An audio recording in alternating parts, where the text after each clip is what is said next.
बर'नि सासे दावगाफुनाय सेंग्रा बिथांनि मुङानो जाबाय बेनिदिक्ट मुसाहारि।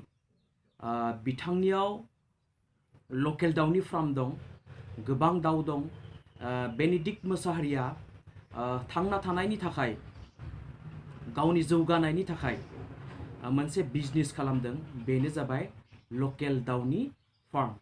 बिथाङा खाथि खाला गामिनिफ्राय दाउदैफोरखौ बायनानै लाबो आरो गावनियाव थानाय जा मेसिन, बे मेसिननि दारा बिथाङा दाउ बिदैनिफ्राय फिसा दिहुनो आरो बे फिसाफोरखौ बिथाङा फानो।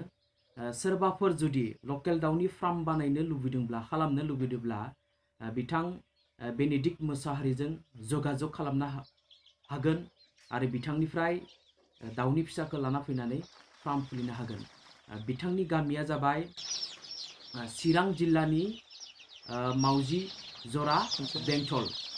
बिथांनि कन्टेक्ट नाम्बारखौ आङो नोंथांमोननो बुंना होनो नागिरदों। नोंथांमोना जुदि गोनांथि जायोब्ला बे कन्टेक्ट नाम्बारजों बे कन्टेक्ट नाम्बारखौ लानानै बिथांजों जगाजग खालामनो हागोन आरो बिथांनिफ्राय दाउ फिसा लाबोनो हागोन, आइडियाफोरखौ लानो हागोन, मेसिनखौबो लाबोनो हागोन।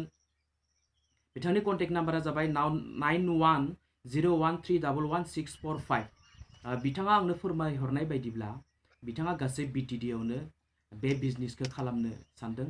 बेनिखायनो बिथांखौ जौगालांनो थाखाय जों बर' हारिनि गोनांथि। सोरबाफोर न'आव फिसिनो जुदि लकेल दाउ नांगौब्ला बिथांनिफ्राय लाबोनो हागोन।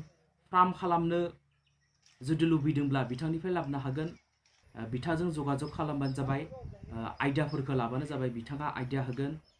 जोंनि हारिनि जौगानायाव बेबो मोनसे जोबोर मोजां खामानि होननानै आं सानो, मोनसे बिजनेस होननानै सानो। बेनिखायनो बेनिदिक्ट मुसाहारि बिथांखौ जों बयबो हेफाजाब होनांगौ। बिथांनि फार्मनिफ्राय दाउ लांफैनांगौ, खाथि खालानियानो जा एबा गोजाननियानो जा बिथांनिफ्राय लांफैनांगौ आरो फार्म खुलिनांगौ लकेल दाउ।